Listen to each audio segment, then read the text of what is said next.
విశ్వవిద్యాలయంలో పహల్గామ్ మృతులకు నివాళులర్పించిన సిబ్బంది అధ్యాపకులు. పహల్గామ్ పర్యాటకులపై ఉగ్రవాద దాడిని ఖండించిన రిజిస్ట్రార్ ఆచార్య M Yadagiri. Telangana university teachers association ఆధ్వర్యంలో పహల్గామ్ అమరుల కుటుంబాలకు సంఘీభావం తెలియజేశారు.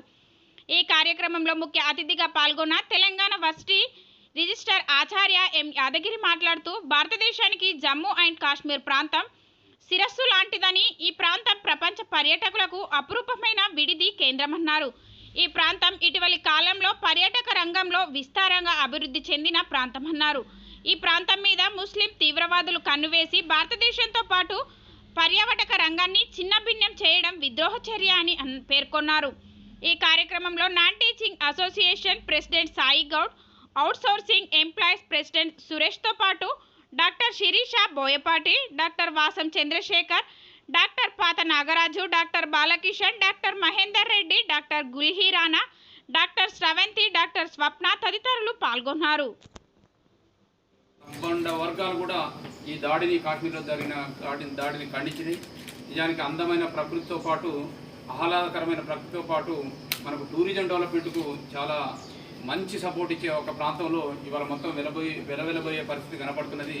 మిత్రులారా, దీన్ని ముక్తకట్టడంతో మనం కూడా ఒక ఇంటలెక్చువల్ గ్రూప్గా, మనం కూడా యూనివర్సిటీ ప్రొఫెసర్లుగా, యూనివర్సిటీలో పనిచేసే ఒక మేధో సంపన్నమైన వర్గంగా దీన్ని ఖండించాల్సిన అవసరం ఉందనే విషయాన్ని ఈ సందర్భంగా గుర్తు చేసుకుంటూ, ఈ సందర్భాన్ని భారతదేశంలోని అత్యంత ప్రసిద్ధి చెందినటువంటి పర్యాటక ప్రాంతమైన జమ్మూ కాశ్మీర్, ముఖ్యంగా పహల్గామా ప్రాంతంలో ఈ మధ్య కాలంలో జరిగినటువంటి దుర్ఘటనకు సంబంధించి మరణించినటువంటి మృతులందరికీ కూడా భారతీయులుగా మనం అందరం సంతాపం తెలియజేసి వాళ్ళ కుటుంబానికి అండగా ఉండాల్సినటువంటి అవసరం ఉంది.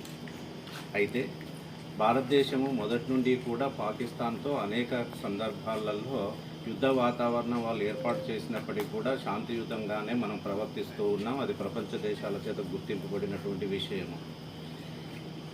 ఈ పహల్గామా విషయానికి సంబంధించి భారత ప్రభుత్వం స్పందించినటువంటి విధానము ప్రపంచ దేశాలన్నీ కూడా హర్షించే విధంగా ఉన్నాయి. ప్రత్యక్ష యుద్ధాన్ని ప్రకటించకుండా పరోక్షంగా వివిధ రకాల సహాయ సహకారాలు అందించకుండా మనము ఏ విధంగా ఉండి పాకిస్తాన్ను మనం ఎదుర్కోవాలనేటువంటి విషయాన్ని భారతదేశం తీసుకున్నటువంటి నిర్ణయం చాలా ముఖ్యమైనటువంటి నిర్ణయంగా చెప్పవచ్చు. అయితే ఏదేమైనప్పటికీ కూడా ఇది ఎప్పటికీ రగులుతున్నటువంటి వాతావరణం కాబట్టి శాశ్వతమైనటువంటి పరిష్కారం కోసం ప్రపంచ దేశాలన్నీ కూడా కలిసి ఒక శాశ్వత పరిష్కారాన్ని ఏర్పాటు చేసుకొని ప్రపంచ శాంతికి దోహదపడాలని ఈ సందర్భంగా మనం తెలియజేస్తూ, అమరులైనటువంటి కుటుంబాలకు మనం భారతీయులుగా వారికి పూర్తి మద్దతును తెలియజేస్తూ మరణించిన వారి యొక్క ఆత్మకు శాంతి కూర్చాలని ఈ సందర్భంగా కోరుకుంటున్నాం.